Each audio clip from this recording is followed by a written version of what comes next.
आप सभी को नमस्कार।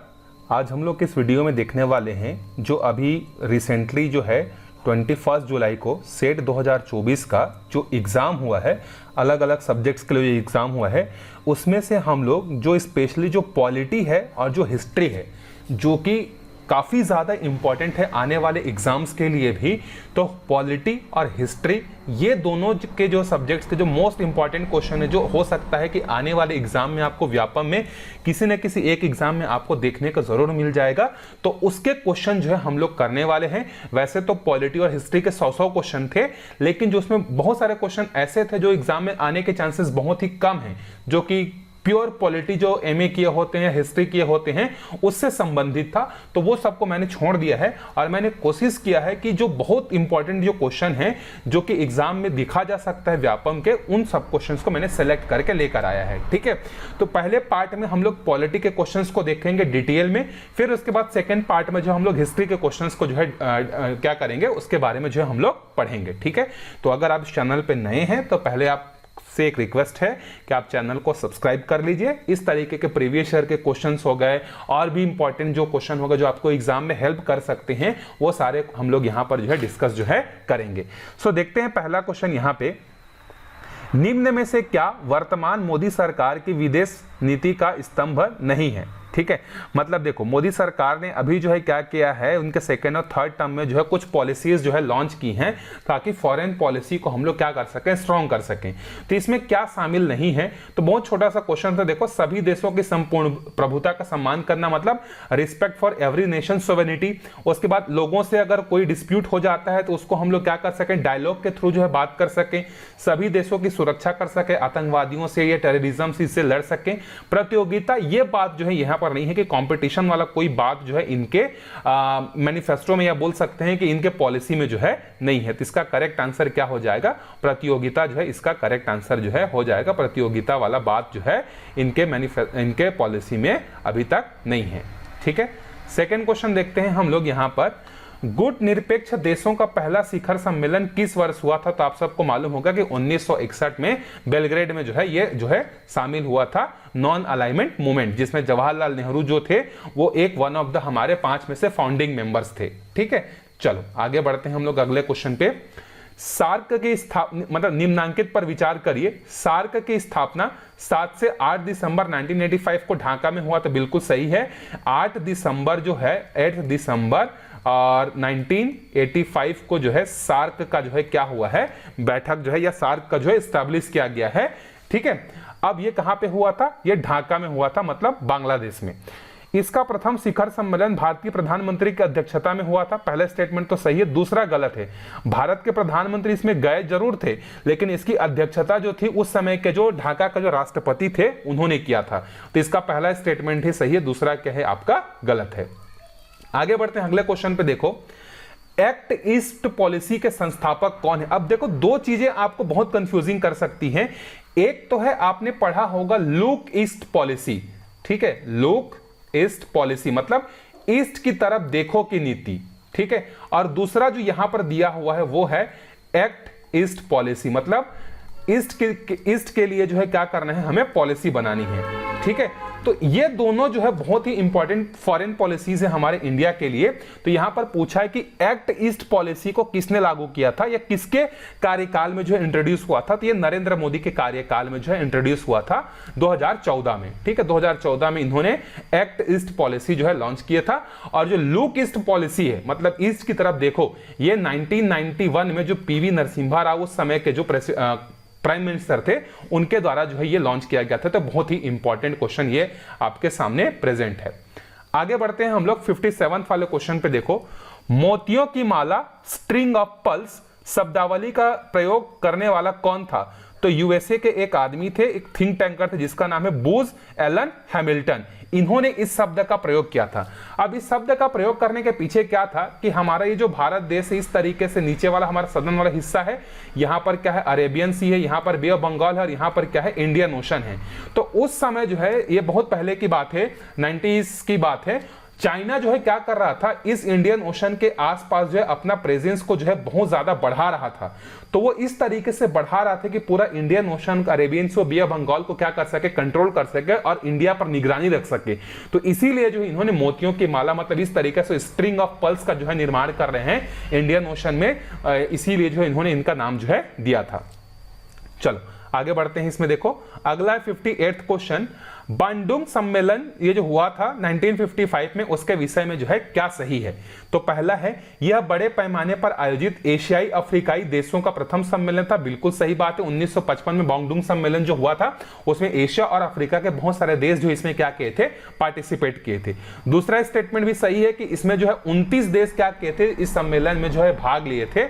अब इसमें देखो, साम्यवादी चीन ने सम्मेलन में भाग लिया था या पूंजीवादी चीन ने भी सम्मेलन में भाग लिया था। इसका सही उत्तर है साम्यवादी जो चीन थे, उस समय झाओ एन लाई जो थे वो इसमें जो है क्या किए थे, इस सम्मेलन में भाग लेने के लिए जो है गए थे। उस समय जो है कैपिटलिस्ट चाइना जो है नहीं था, उस समय कम्युनिस्ट चाइना था। ठीक है, तो पहला स्टेटमेंट, दूसरा स्टेटमेंट और तीसरा स्टेटमेंट क्या है, बिल्कुल करेक्ट है। इसके बारे में ध्यान से रखिएगा आप। चलो आगे देखते हैं। बेलग्रेड का नाम सम्मेलन के प्रमुख विषय निम्न में से क्या थे। मतलब जो नॉन अलाइनमेंट मूवमेंट जो 1961 में हुआ था बेलग्रेड नामक जगह पर यूगोस्लोवाकिया में, उसके जो है मुख्य बिंदु क्या थे। तो पहला है अंतरराष्ट्रीय शांति चाहिए थी। बिल्कुल सही है, क्योंकि जब सेकेंड वर्ल्ड वॉर खत्म हुआ था, यूनाइटेड नेशन का ऑर्गेनाइजेशन हुआ था, तो उस समय दो जो है मेन पोल थे। ठीक है, एक यूएसए था जो कि सुपर पावर था और दूसरी तरफ रशिया था। ये दोनों सुपर पावर्स आपस में क्या कर रहे थे, लड़ रहे थे और ये कोशिश कर रहे थे कि दुनिया के बाकी देशों को जो है कैसे अपने साइड ये ज्यादा से ज्यादा में जो है लाया जा सके। तो उसके अगेंस्ट में ये जो है बेलग्रेड जो है हुआ था। तो इसमें अंतरराष्ट्रीय शांति की बात की गई थी। जितने भी कॉलोनी थे उपनिवेशवाद का अंत करने के बाद कहा गया था। अंतरराष्ट्रीय राजनीति में तीसरे मोर्च का गठन, मतलब यहां पर देखो एक तरफ तो क्या था, हमारा यूएसए था और दूसरे तरफ क्या था, हमारे पास उस समय की अगर हम लोग बात करें यूएसएसआर था। ये दो के बीच में जो है वॉर चली थी। पूरी दुनिया इन दोनों के लिए जो है क्या हो रही थी, दो टीम बन गई थी, समझ लीजिए। तो उपनिवेशवाद का खत्म करना था, किसी का गुलाम नहीं बनना, ना तो यूएसए का ना तो यूएसएसआर का। यह बात सही है। तीसरा है अंतरराष्ट्रीय राजनीति में तीसरे मोर्च का गठन। अब यहां पर देखो, यहां पर यह बात जो है बिल्कुल सही है कि अंतरराष्ट्रीय में जो है ना तो हम लोगों को यूएसए की तरफ अलाइन होना है, ना हमें यूएसएसआर की तरफ अलाइन होना है। हम इन दोनों से क्या रहेंगे, न्यूट्रल रहेंगे। एक थर्ड मोर्चे का गठन की बात जो है किया गया था। आर्थिक विकास की बात जो है यहां पर जो है नहीं हुई थी। तो पहला, दूसरा और तीसरा बात जो है क्या है, सही है। आगे बढ़ते हैं। देखो हम लोग अगले क्वेश्चन पे, नेक्स्ट क्वेश्चन है, जिसमें लोकसभा द्वारा स्वीकृत की जाने वाली सभी मांगे तथा संचित निधि प्रभार शामिल होते हैं, उस विधेयक को कहते हैं हम लोग विनियोग विधेयक। ठीक है, विनियोग विधेयक जो है हम लोग इसको कहते हैं। अगला है देखो, यदि राष्ट्रपति संसद के संयुक्त सत्र के लिए सूचना जारी करता है और इसी बीच लोकसभा का विघटन हो जाए तो क्या होगा। यह क्वेश्चन व्यापम में कई बार किसी न किसी एग्जाम में जो है पूछा हुआ है, पॉलिटी में। और याद रखिए कि व्यापम का जो पॉलिटी का क्वेश्चन होता है बहुत स्ट्रांग होता है, बहुत अच्छा क्वेश्चन होता है। तो अगर जैसे मान लीजिए कि राष्ट्रपति क्या करता है, दोनों सेशन का जो है, दोनों पार्लियामेंट के दोनों जो लोकसभा और राज्यसभा हैं, दोनों का जो है ज्वाइंट जो है क्या करता है, वो ज्वाइंट सेशन जो है अनाउंस करता है। और इसी बीच क्या होता है, जो लोकसभा वो डिसॉल्व हो जाते हैं। तो क्या होगा, तो तय समय पर जो है संयुक्त सत्र होगा। संसद का संयुक्त सत्र यथा समय होगा, आगे पीछे नहीं होगा, उसी समय होगा। आगे है, निम्नलिखित में से कौन नेहरू समिति 1928 के सदस्य नहीं थे। मतलब 1928 में जब हम लोग फ्रीडम के लिए स्ट्रगल कर रहे थे, तो उस समय जो 1928 में कॉन्स्टिट्यूशन लिखने के लिए जो है एक कमेटी बनाई गई थी। मतलब छोटा कॉन्स्टिट्यूशन समझ लीजिए।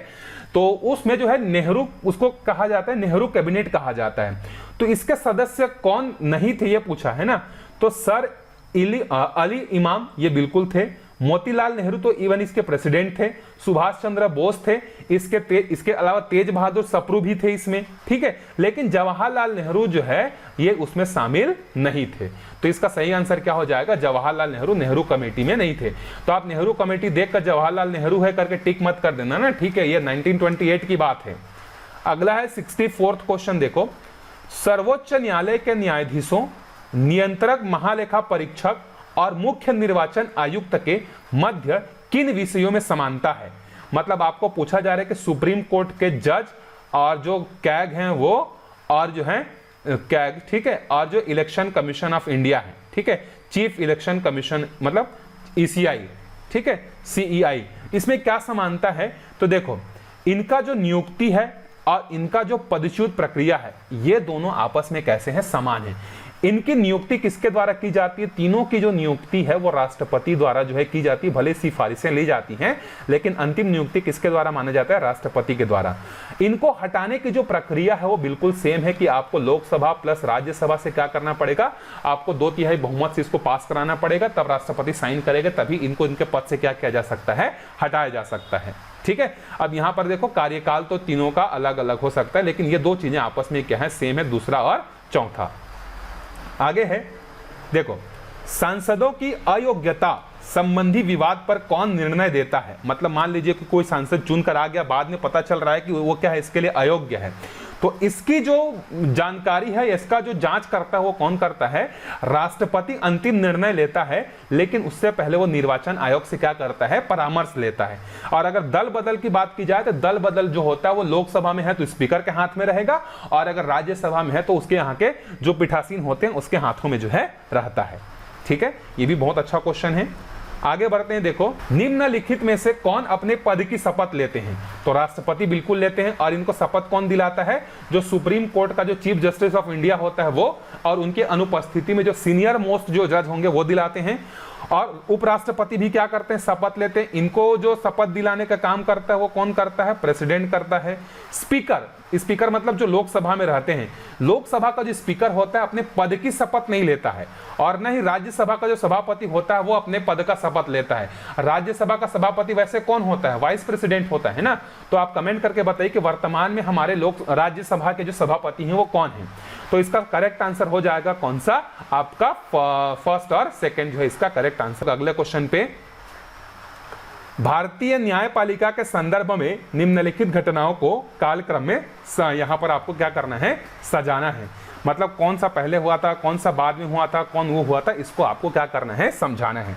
सो देखो संविधान का आधारभूत जो ढांचा है ये जो है आपका केशवानंद भारती के समय का है। मतलब ये इसको अगर हम लोग ईयर में देखें तो 1973 में जो है केशवानंद भारती का फैसला जो है आया था, अप्रैल 1973 में। उसके बाद जो मिनर्वा मिल्स वाला जो केस है, मिनर्वा मिल्स, ये आपका फंडामेंटल राइट्स और क्या बोलते हैं DPSP के बीच के कॉन्ट्रडिक्शन का है। ये 1980 में हुआ था, और वही 1980 के आसपास ही जो है क्या हुआ था? जनहित याचिका मतलब पब्लिक इंटरेस्ट लिटिगेशन आया था।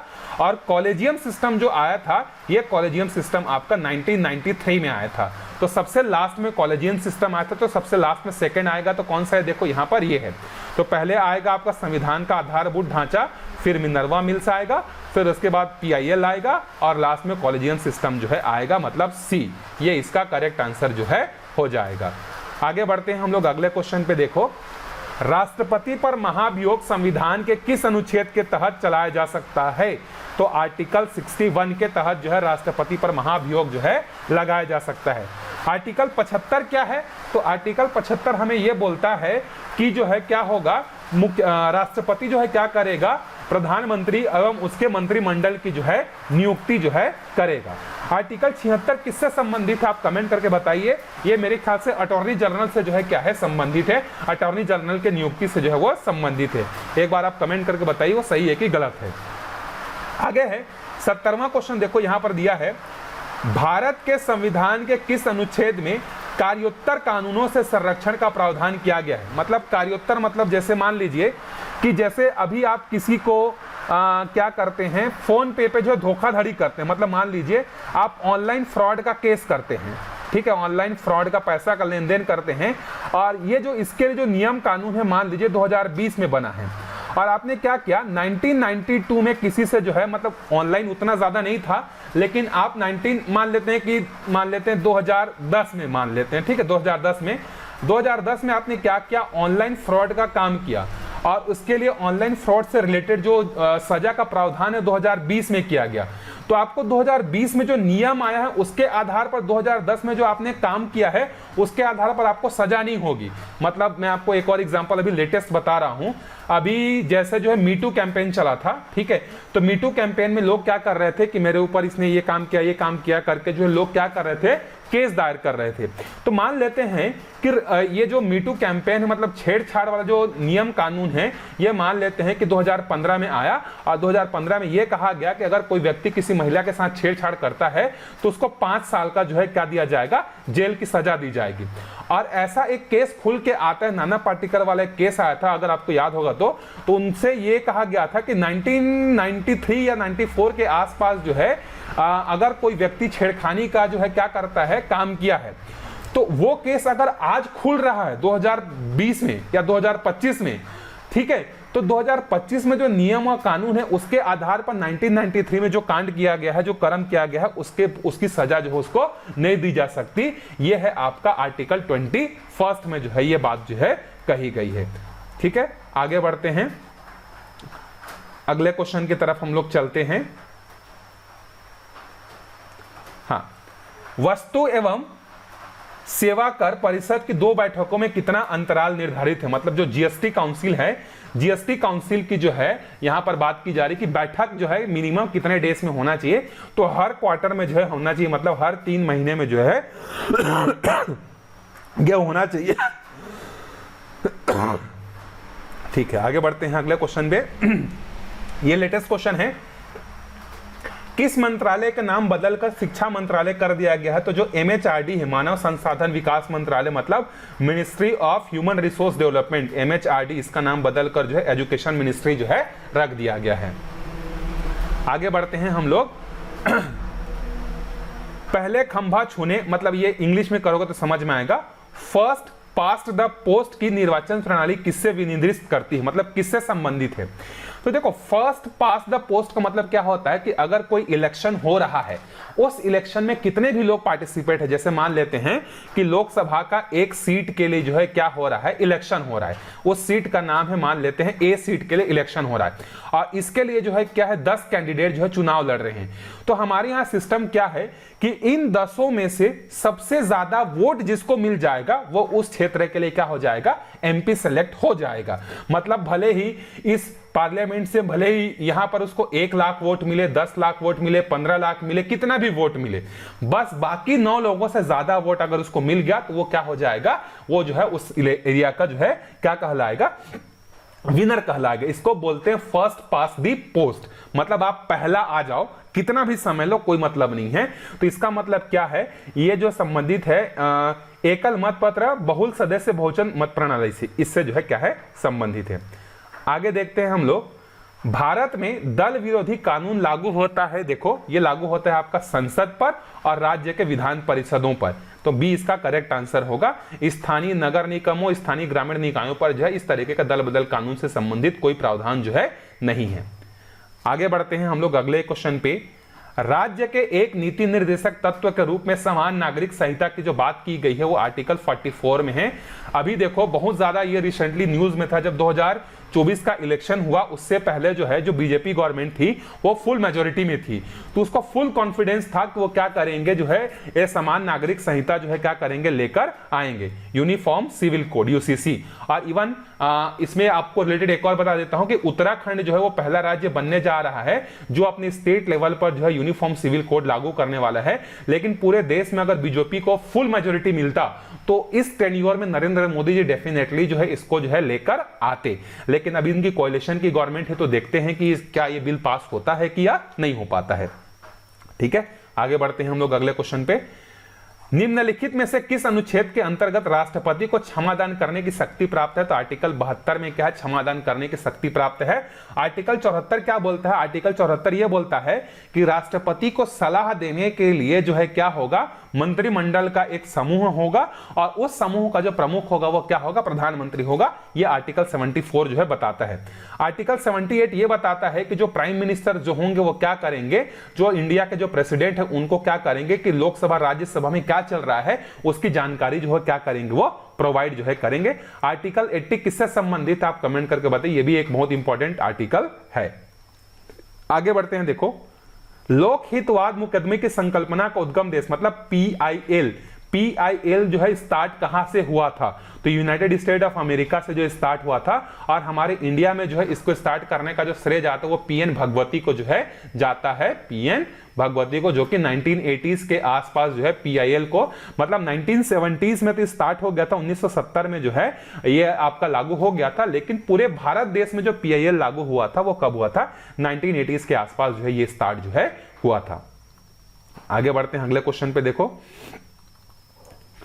मूल अधिकारों तथा नीति निर्देशक तत्वों के बीच सामंजस्य एवं संतुलन संविधान के आधारभूत ढांचे का एक आवश्यक लक्षण है।